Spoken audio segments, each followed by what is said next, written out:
गांव में तो सब जगह अकाल की परिस्थिति हो गई है। लगता नहीं कि अब इस गांव में ज्यादा दिन रुकना उचित होगा। काम के लिए बाहर गांव तो जाना ही पड़ेगा। भूषण काम की तलाश में दूसरे गांव की ओर निकल पड़ता है। चलते चलते वह विजयपुर गांव में आ जाता है। वहां उसका रहने का कोई ठिकाना नहीं था और उसके पास कोई काम भी नहीं था। चलते चलते वह एक अमीर किसान जगत सेठ के पास आ पहुंचता है। सेठ जी, मैं भूषण दूसरे गांव से आया हूँ। हमारे गांव में अकाल की परिस्थिति हो गई है। लोगों के खेत सूखे पड़े हैं। गांव में बूंद बूंद पानी के लिए लोग तरस रहे हैं। अगर मुझे आपके पास कुछ काम मिल जाएगा तो बहुत कृपा होगी बड़े भाई। अरे रे, लगता है तुम्हारी हालत बहुत खस्ता हो गई है। ठीक है, वैसे मेरे पास एक काम तो है, पर लगता नहीं कि तुम वो कर पाओगे। सेठ जी, आप चिंता ना करें। मुझे आप कोई भी काम दे सकते हैं। मैं वो काम पूरी मेहनत और ईमानदारी से करूंगा।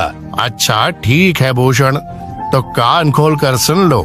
मेरे पास 50 गायें और 50 भैंसें हैं। तुम्हें हर रोज उन जानवरों का गोबर निकालना होगा और रोज सुबह शाम उन्हें चारा पानी देना होगा। महीने के आखिर में तुम्हें इस काम के लिए 200 रुपए मिलेंगे। और हाँ, 2 वक्त का खाना भी हमारी तरफ से मुफ्त दिया जाएगा। बोलो, क्या तुम ये काम कर पाओगे? अरे बाप रे, 50 गाय और भैंसों को संभालना आसान काम नहीं है। पर अब मैं कुछ कर भी तो नहीं सकता, और ऊपर से सेठ जी 2 वक्त का खाना भी दे रहे हैं। ठीक है सेठ जी, मैं ये काम कर लूंगा, पर एक विनती है। हाँ बोलो भूषण, क्या बात है? सेठ जी, अगर आपको समस्या ना हो तो क्या मैं आपके गायों के साथ गौशाला में रह सकता हूँ? सेठ जी, मैं इस गांव में नया हूँ।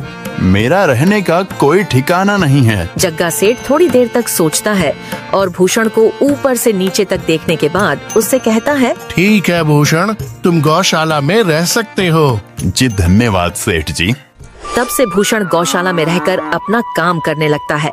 वह रोज जल्दी उठकर गाय और भैंसों का गोबर निकालता, उन्हें चारा डालता और समय पर पानी भी पिलाता था। हर रोज भूषण अपना काम ईमानदारी और पूरी मेहनत से करता था। जगत सेठ को भी भूषण का काम बहुत पसंद आने लगा, क्योंकि वह अपना काम सफाई से करता था। एक दिन जगत सेठ भूषण को बुलाकर उससे बोलता है, भूषण, मुझे तुम्हारा काम बहुत पसंद आया है। तुम गाय और भैंसों का अच्छा ख्याल रख रहे हो, इसलिए दूध की गुणवत्ता भी बढ़ गई है और गायें पहले से ज्यादा दूध भी दे रही हैं। इसलिए मैं आज से तुम्हारी तनख्वाह बढ़ाकर पूरे 400 रुपए कर रहा हूँ। आपका बहुत बहुत धन्यवाद सेठ जी। कुछ दिन ऐसे ही बीतने लगते हैं। भूषण जगत सेठ के पास बहुत मेहनत और ईमानदारी से काम करता है। धीरे धीरे भूषण के पास अच्छा खासा रुपया जमा हो जाता है, जिससे वह अपने लिए छोटा सा रहने लायक एक कुटिया बनवा लेता है। उस गौशाला में सोकर तो नाक से गोबर की गंध अभी भी नहीं जा रही। अब आखिरकार मुझे अपने घर में चैन से सोने को तो मिलेगा। तब से भूषण जगत सेठ के पास गौशाला में काम करने आता और 2 वक्त का खाना खाकर अपने घर सोने के लिए चला जाता था। कई साल ऐसे ही बीत जाते हैं। भूषण की मेहनत के कारण उसके पास अच्छा खासा रुपया जमा हो जाता है। एक दिन भूषण जगत सेठ से बोलता है, सेठ जी, आजकल गांव में चोरी की समस्या बहुत बढ़ गई है और मेरे पास कुछ रुपए भी जमा हैं जो मैंने अपने घर में रखे हुए हैं, पर मुझे उन पैसों की चोरी की चिंता हो रही है। आपको तो पता है कि मैं दिन भर आपके पास ही काम करता हूँ और सिर्फ रात में ही घर सोने जाता हूँ, इसलिए मुझे रोज उन पैसों की चोरी की चिंता सताती है। हाँ भूषण, तुम बात तो बिल्कुल सही कह रहे हो। आए दिन गांव में नए नए चोरी के किस्से सामने आ रहे हैं और दिन भर तो तुम्हारा घर खाली ही रहता है, तो चोरी होने की संभावना तो जरूर है। जगत सेठ थोड़ी देर सोचता है और फिर भूषण से कहता है, देखो भूषण, ऐसे समय में तो गांव में एक ही जगह है जहां पर तुम्हारा धन सुरक्षित रह सकता है, और वो है जमींदार का घर। क्या जमींदार का घर? हाँ भूषण, इस गांव के जमींदार बहुत ईमानदार और दयालु हैं। ऐसा मैंने कुछ लोगों से सुना है और उनके घर पर बहुत सारे पहरेदार भी हैं, तो चोरी होने की संभावना बहुत कम है। तुम अपने पैसे उनके पास रख सकते हो। अच्छा, ऐसा है क्या सेठ जी? ठीक है, फिर आज ही मैं जमींदार जी से मिलकर बात करता हूँ और उन्हें अपनी समस्या बताता हूँ। उस दिन भूषण जमींदार जी के घर उनसे बात करने जाता है। तुम रुको, कहाँ अंदर आए जा रहे हो? वहीं रुक जाओ। जी, मुझे जमींदार जी से मिलना है। मुझे उनसे कुछ काम है। क्या काम है तुमको उनसे? मुझे जरा बताओ। जी, मुझे कुछ पैसे रखवाने थे उनके पास, यही काम के लिए आया था मैं। अच्छा ठीक है, तुम अंदर जा सकते हो। नमस्ते जमींदार जी, मैं भूषण जगत सेठ के यहाँ काम करता हूँ। कुछ साल पहले ही मैं दूसरे गांव से यहाँ आया हूँ। अच्छा भूषण, बोलो तुम्हारा क्या काम है मेरे पास? जमींदार जी, मैं सालों से जगत सेठ के पास काम कर रहा हूँ और मैंने कुछ रुपए भी जमा कर लिए हैं। पर बात यह है कि गांव में चोरी की समस्या बहुत बढ़ गई है, तो मुझे अपने रुपए घर में रखने से डर लग रहा है।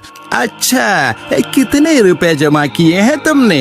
जमींदार जी, यही कोई 5 से 6 हजार रुपए होंगे मेरे पास। वाह, ये तो बड़ी रकम है। मैंने आपकी ईमानदारी के बारे में लोगों से बहुत सुना है, इसलिए मैं अपनी रकम आपके पास कुछ वक्त के लिए रखने आया हूँ। हाँ भूषण, तुमने बिल्कुल सही सुना है। तुम्हारी रकम मेरे पास पूरी तरह से सुरक्षित रहेगी। तुम अब चिंता ही छोड़ दो, मैं सब देख लूंगा। भूषण अपने पैसों की थैली जमींदार को दे देता है। ये पूरे 5,800 रुपए हैं, आप गिनकर देख लीजिए। गिनने की क्या जरूरत है? तुम तो जगत सेठ के आदमी हो, मुझे तुम पर पूरा विश्वास है। जमींदार जी, आपका बहुत बहुत धन्यवाद। अब मुझे चोरों का कोई डर नहीं है, क्योंकि मेरे पैसे सुरक्षित हाथों में हैं। अरे भूषण, कोई बात नहीं, धन्यवाद तो मुझे बोलना चाहिए, जो तुम मेरे पास आए अपने रुपए रखने के लिए। भूषण अपने पैसे जमींदार को देकर अपने घर चला जाता है। हाँ भूषण, तुम्हारे पैसे मेरे हाथों में ही अच्छे लगते हैं। ऐसे ही भूषण ईमानदारी और मेहनत से जगत सेठ के यहाँ काम कर रहा था। देखते ही देखते 2 साल ऐसे ही बीत जाते हैं। एक दिन भूषण सोचता है, अब बहुत साल हो गए जगत सेठ के यहाँ काम करते हुए। वैसे सेठ जी तो बहुत अच्छे इंसान हैं, पर सोच रहा हूँ कि खुद की जमीन लेकर उस पर मेहनत करूँ, तभी मैं बड़ा आदमी बन सकता हूँ। अब जो मेरे पास थोड़े कुछ पैसे हैं और जो जमींदार के पास कुछ पैसे संभालने के लिए दिए हैं, वो जमा करके थोड़ी जमीन खरीद लूंगा। आज ही जमींदार से मिलने जाता हूँ और अपने रुपए मांगता हूँ। ये सोचकर भूषण जमींदार जी के घर चला जाता है। जमींदार जी, मैं अपने रुपए वापस लेने आया हूँ। आपके पास मैंने 5,800 रुपए दिए थे संभालने के लिए। अरे भाई साहब, मैंने पहचाना नहीं आपको, वैसे कौन हो आप? अरे जमींदार जी, मैं भूषण हूँ। पिछले साल मैंने आपको पैसे संभालने के लिए दिए थे, याद आया कुछ?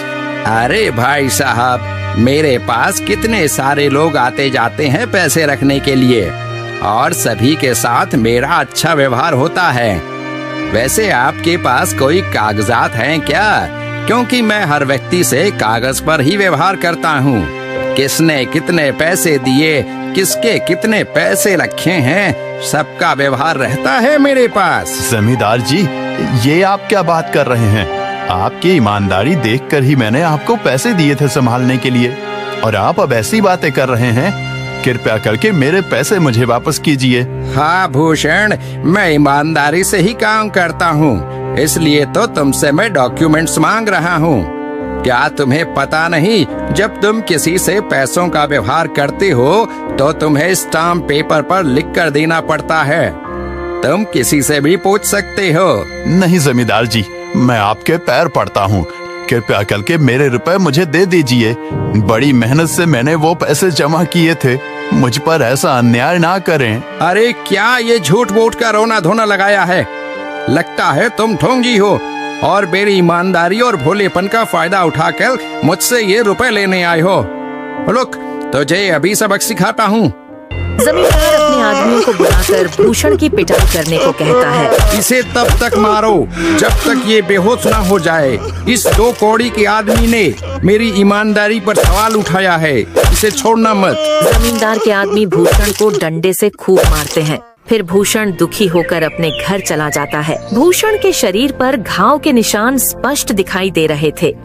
2 दिन से भूषण घाव के दर्द के कारण जगत सेठ के घर काम के लिए नहीं जा पाता है।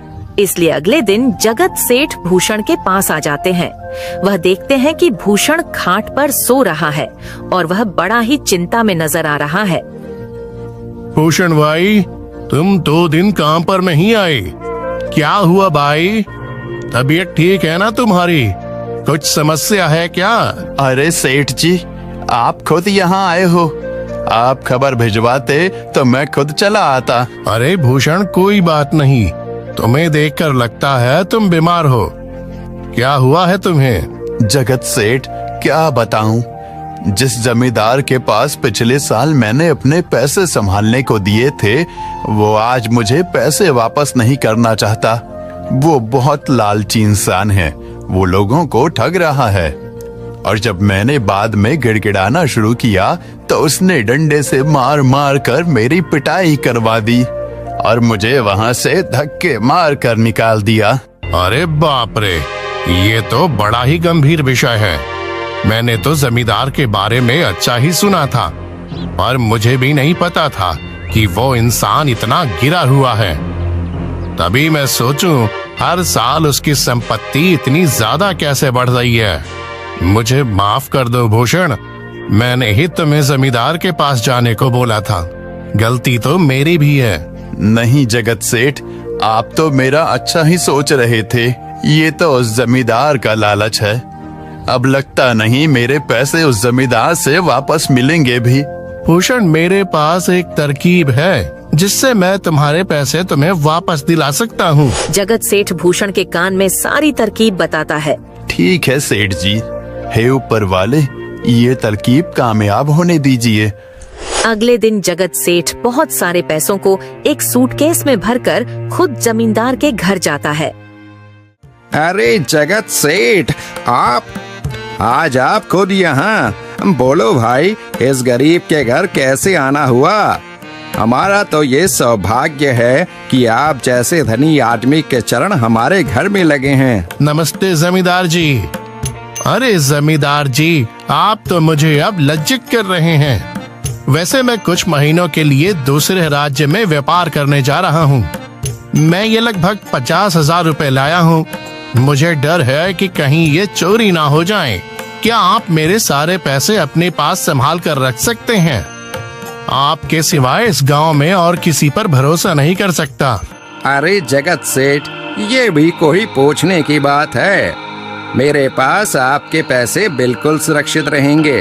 आप निश्चित होकर व्यापार करने जा सकते हैं। इस बार तो बड़ी मछली हाथ लगी है। बार बार ऐसा मौका नहीं मिलता। भारी माल हाथ में लगने वाला है। तभी वहाँ पर भूषण आ जाता है। अरे भूषण, तुम? अच्छा हुआ तुम आ गए। मैं तुम्हारे पास ही आने वाला था। मुझे माफ करना, उस दिन तुम्हें पहचान नहीं पाया। इतने सारे लोग मेरे पास आते हैं तो जरा परेशानी होती है, पर मैं अपनी बातों का बड़ा पक्का हूँ। हाँ रुको, मैं तुम्हारे सारे पैसे अभी देता हूँ। जमींदार भूषण के सारे पैसे उसे लौटा देता है। माफ करना भूषण, मेरे आदमियों ने तुम्हारे साथ उस दिन बदतमीजी की। मैं आज ही उनको काम से निकालता हूँ। भूषण बिना कुछ बोले वहाँ से चला जाता है। अरे क्या बात है जमींदार जी, आप तो अपने बातों के बहुत पक्के हैं। तो ठीक है, मैं अपने सारे पैसे आपके पास रख सकता हूँ। जगत सेठ इतना बोल ही रहा था कि तभी वहाँ जगत सेठ का नौकर आ जाता है। मालिक, अब आपको बाहर के राज्य में जाने की कोई जरूरत नहीं है। अभी अभी व्यापारियों का संदेश आया है और उसने कहा कि वो खुद हमारे गांव आ रहे हैं। अरे ये तो बहुत बढ़िया बात हुई। अब मुझे इतनी दूर नहीं जाना पड़ेगा। सुन रहे हो जमींदार जी, व्यापारी यहाँ आ रहे हैं। अब मुझे नहीं लगता कि ये पैसे आपके पास रखने का कोई मतलब होगा। चलो, आपका बहुत बहुत धन्यवाद। आपने इतनी ईमानदारी दिखाई मुझे। हाँ, पर अगली बार जरूर आपके पास ही आऊंगा। ऐसा बोलकर जगत सेठ और उसका नौकर वहाँ से अपने पैसे लेकर चले जाते हैं। धत तेरी की, ये क्या हो गया? ये 50,000 तो चले गए और जो भूषण के 5,800 रुपए हड़प लिए थे वो भी चले गए। आपका बहुत बहुत धन्यवाद सेठ जी। अगर आज आप ना होते तो मेरी सारी जमा पूंजी वो जमींदार हड़प लेता। भूषण, कोई बात नहीं। जो व्यक्ति मेहनत और ईमानदारी से कमाता है, ऊपर वाले उसका कभी बुरा नहीं होने देते, और जो हराम की कमाई का खाता है उसका कभी अच्छा नहीं होने देते।